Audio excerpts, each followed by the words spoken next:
is an art of beautiful handwriting. Students, कई बार ऐसा होता है कि आप बहुत ध्यान से लिखते हैं लेकिन फिर भी आपकी हैंडराइटिंग को कोई पढ़ नहीं पाता है और आपके पेरेंट्स भी परेशान होते हैं और हेल्प चाहते हैं कि किसी तरह से आपको अच्छी हैंडराइटिंग लिखने के लिए मोटिवेट किया जाए. आप भी लिख लिख कर परेशान हो जाते हैं लेकिन आपका रिजल्ट अच्छा नहीं आ पाता. So students, for a good result, you need to improve your handwriting. While giving any exam, these are the tips you need to follow. और इन्हीं में handwriting भी included है. Let me show you some worksheets. This is the first worksheet and this is the second one. Now see the difference. Which worksheet is looking good? This is another way in which students write and then they don't get result and they get upset. So, अच्छे result के लिए अच्छी handwriting चाहिए. अच्छी handwriting के लिए आपको calligraphy आना चाहिए. तो अब हम देखते हैं कि कैलीग्राफी का यूज कहाँ कहाँ होता है. This is a T-shirt in which stationery edict is written in a calligraphic form. This is a kind of banner in a cafe. This is a logo. Calligraphy is used in calendars also. And see this, calligraphy is used in notes making also. Display work में भी. This is a book's first page. Greeting cards making, frame making, logo making,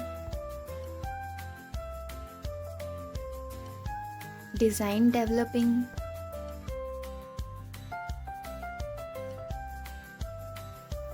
drawing making, parcel designing, notes making, project making.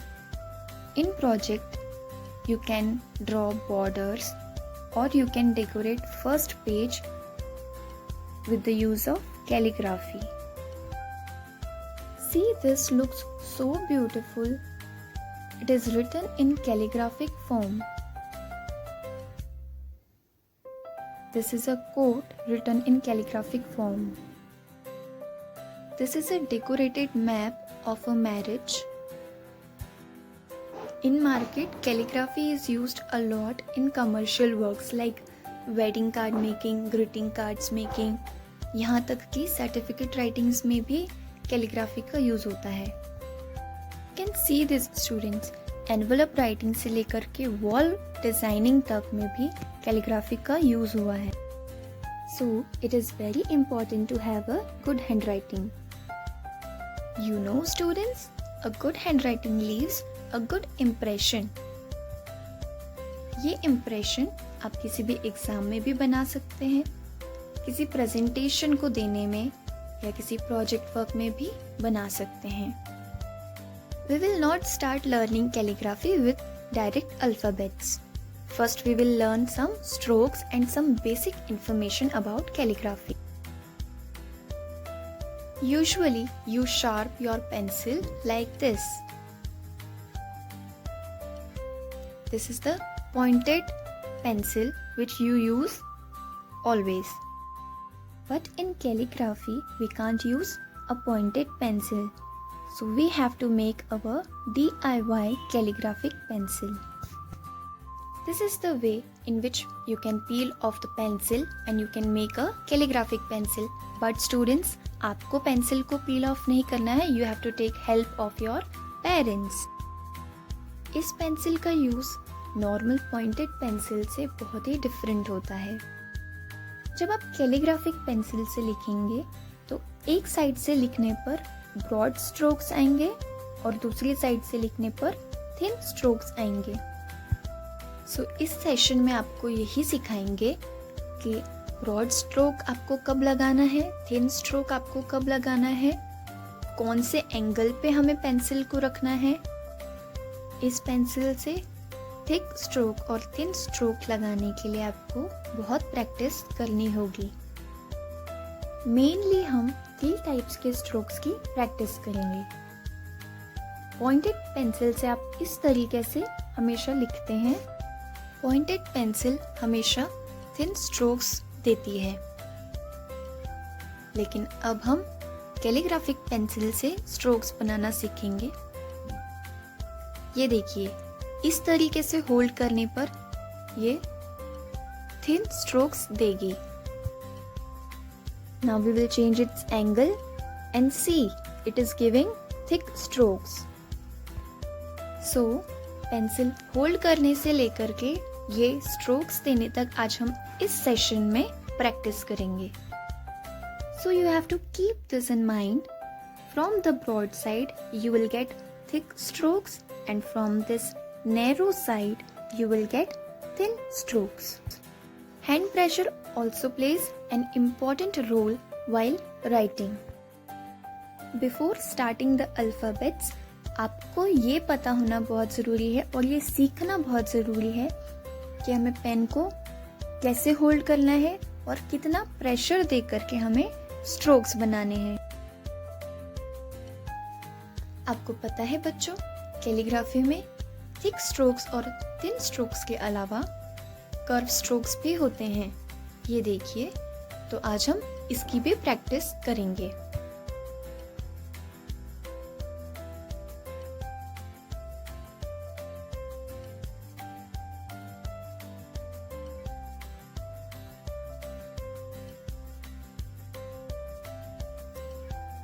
Strokes बनाने के लिए हमें sleeping line, standing line और slanting line की practice अच्छे से करनी होगी।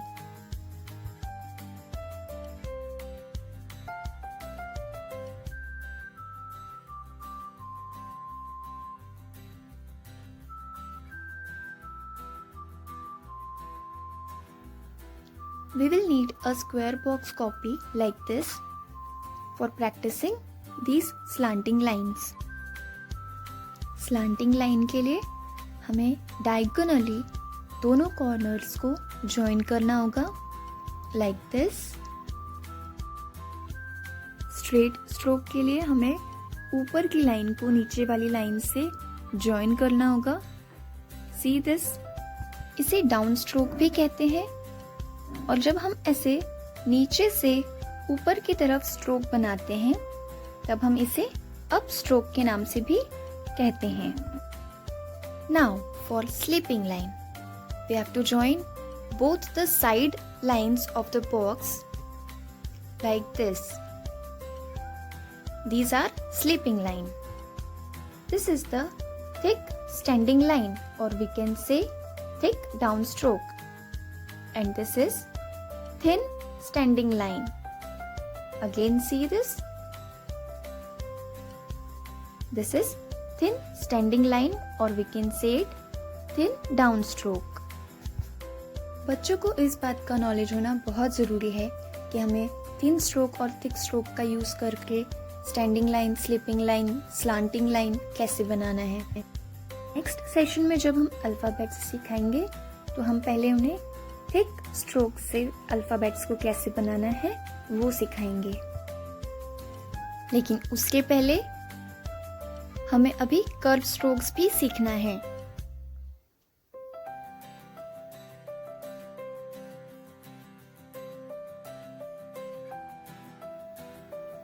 Now see this carefully students.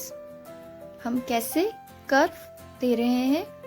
Watch my hand movements carefully. अभी हमने ब्रॉड साइड से कर्व दिया है।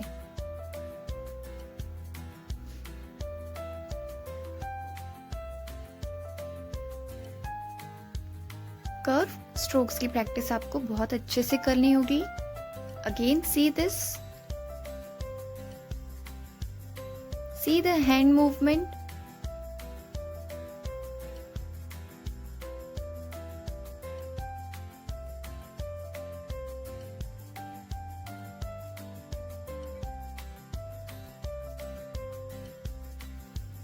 ये सारी स्ट्रोक्स आप पहले से ही बनाते आ रहे हैं।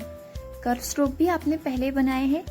डिफरेंस बस इतना है कि आप पहले पॉइंटेड पेंसिल से बनाते थे तो सारी लाइंस थिन होती थी, बट फ्रॉम कैलीग्राफिक पेंसिल हमने थिन के साथ साथ थिक लाइंस से भी स्ट्रोक्स बनाना आज सीखे हैं। ओके स्टूडेंट्स, अब हम मिलेंगे अगली